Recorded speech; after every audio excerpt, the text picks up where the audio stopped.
YouTube, welcome to the second video of the channel, but the first of my new series. And I'm going to try to break things up, but we'll talk about that another day. But this is going to be called I Got a Problem. Could be I Have a Problem, but I Got a Problem seems a little bit more. So let's get into it. So, we have all seen these images on Facebook, Twitter, Tumblr, and in our emails. And they are I kind of consider them the religious baiters, if you will. If you don't know what I'm talking about, here, these are the images I'm talking about.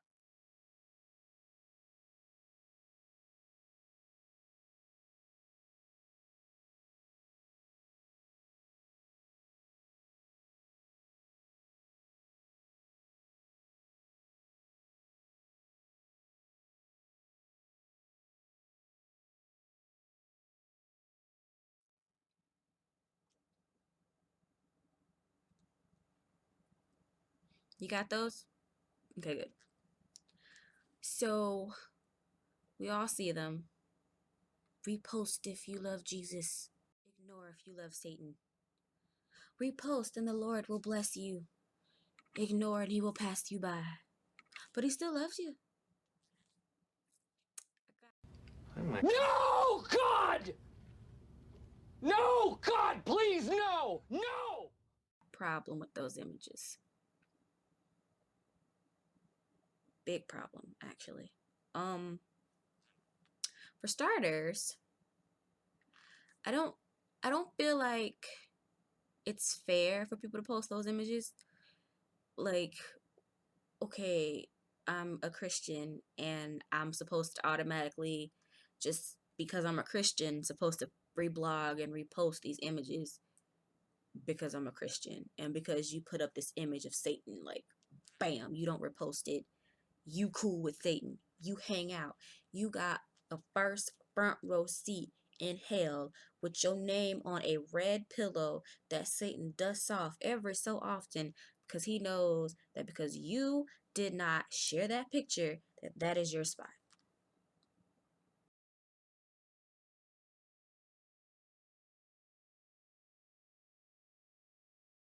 Says who?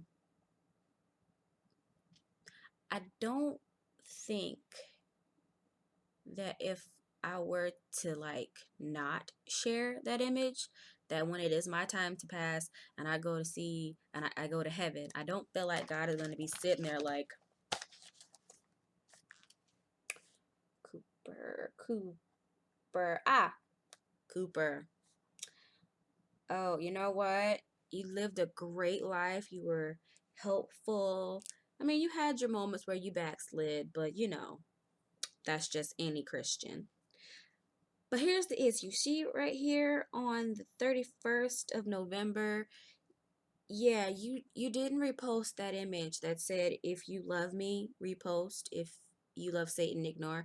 Yeah, see, you didn't repost that, so I'm gonna have to revoke your entrance into heaven. Yeah, sorry.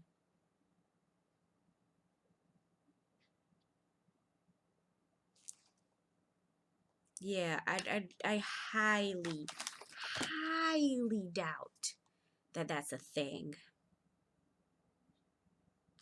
Sorry. I don't care for those images. And I'll admit, sometimes I have reposted a few because I was in my feels and I felt like, okay, maybe this message was for me. But the more that I think about it and the more of these images I'm seeing on Facebook and on Twitter sometimes and even on Tumblr, and Tumblr is a whole other thing on its own.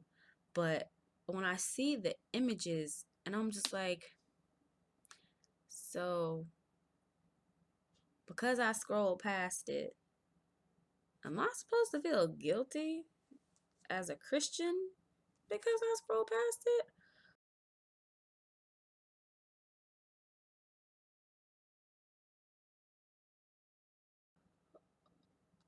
Or if I do share it, is that supposed to make me feel better? Like, I just feel like it's unnecessary. Like, just because I don't share this image does not mean that I'm hanging out with Satan on Sundays, you know? Like, who does that? Who feels like that's okay? I don't even know when I want to know where these images started, and I don't even know where they started, but I want to know where they started, because whoever started them, you're a dick. Sorry, plain and simple, you're a dick. You use the religious images to get your meme, your religious meme across to other people. Because, like, why would you make those images? And I think initially they started out as emails. Like, they started off as the chain emails, where it was like, send to 10 people and an angel will come and bless you, or send to 12 of your best friends and the Lord will bless each of you individually. And I think that's how they started. And then when things became more visual, like Facebook and Instagram and things like that, it became more of a, okay, now there's an image, put some words on it, put it on Facebook, say, here, I love Jesus, I don't like Satan, and everybody else starts sharing it. And then before you know it, it's a snowball effect. It starts off small, but the bigger and bigger it gets, the more and more it rolls. You know what I mean?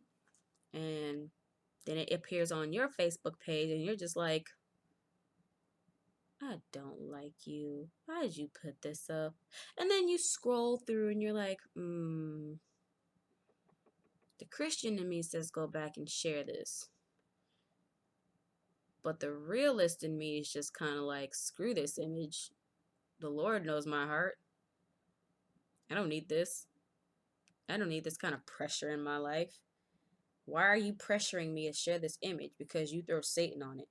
Like, he's just sitting there staring at you like, hey,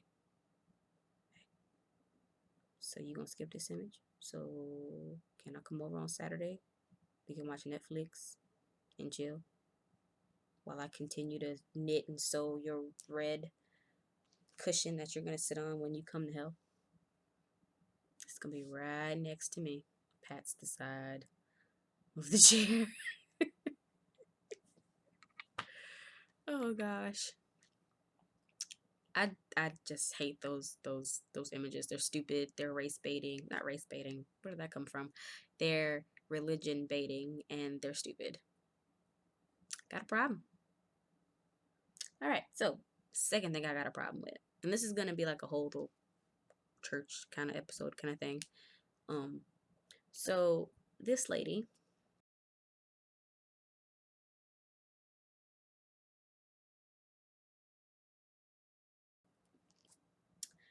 92-year-old Josephine King, Georgia.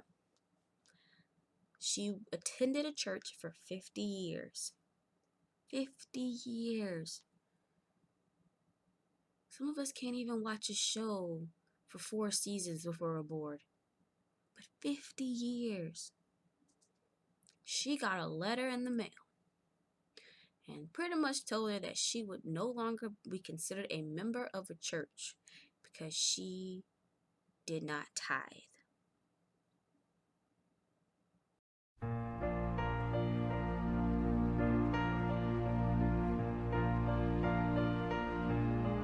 Excuse me.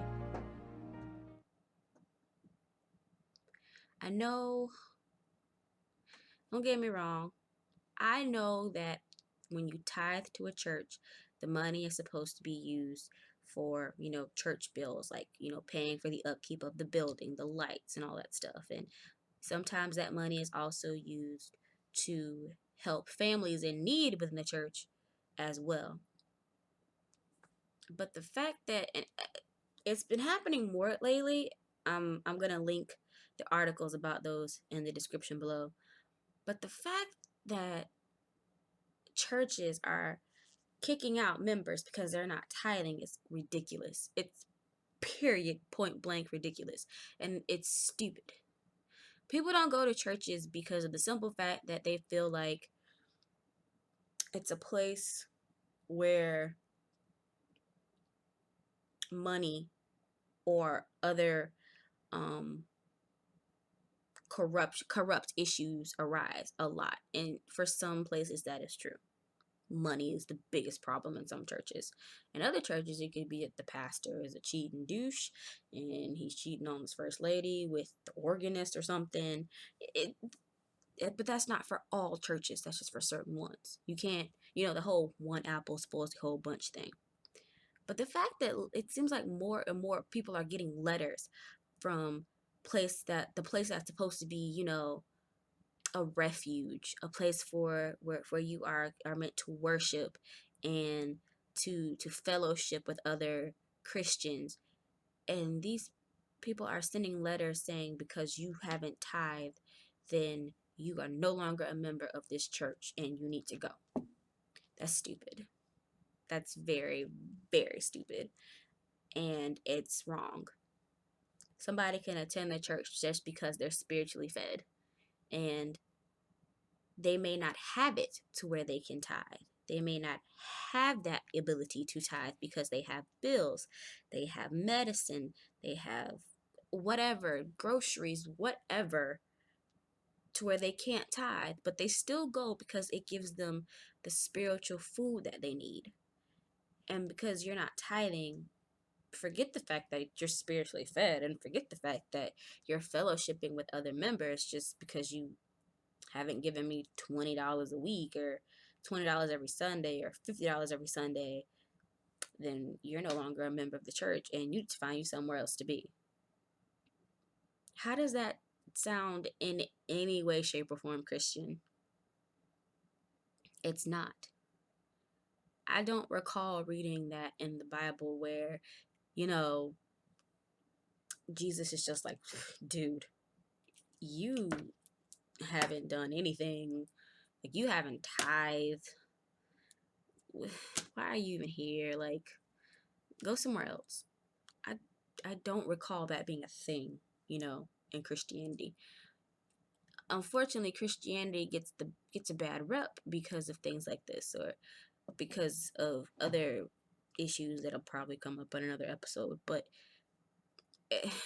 this doesn't exactly help the image of Christianity either, where it's okay for you to tell someone you haven't tithed, therefore you gotta go. What? That's insane. This woman has been at that church for 50 years. 50 years. And all because she supposedly stopped tithing or didn't tithe, which I'll link the article in the description for you to read. You gotta go? You can't be a member anymore? What? That's crazy. That's crazy and stupid. And honestly, for some people, and I think maybe this is why a lot of people in my generation don't really go to church as much. It makes you kind of not want to be in that atmosphere. Like, who are you to tell me that because I haven't paid a tithe, I may not have it, but that's not the point. But because I haven't paid a tithe, that I am not allowed in the Lord's house. How dare you? You don't know my life. You don't know what I've been through. You don't know my story. But yet and still, you're telling me that because I haven't shelled out X amount of dollars, that I'm not worthy of being in your home, of being in your church. Nobody needs that kind of pressure. Nobody wants that kind of pressure. Nobody needs any of that in their life. Like, excuse me? I personally wouldn't want to be in that church. I'm sorry. Or any other church that has the mentality where you haven't tithed, so you gotta go. I don't want to be in that atmosphere. And who would? Some people are okay with that. I'm not. Rant over. Again, don't forget to like, comment, and subscribe. Share this video. Help a sister out. This is the first of many episodes of I Got a Problem. If you got anything you want me to talk about, write it in the comments. Put it on my Instagram, tweet me, Facebook me. Well, I have to set up a Facebook for this, a separate Facebook, but I'll link my Twitter and my Instagram information at the bottom, and I'll also link my Tumblr as well, just in case you guys want to, see pictures of me, your family, or my dog who's asleep over there that way right now. He'll probably be on some videos in the future. He's a good dog though, but Anyway, thanks for watching.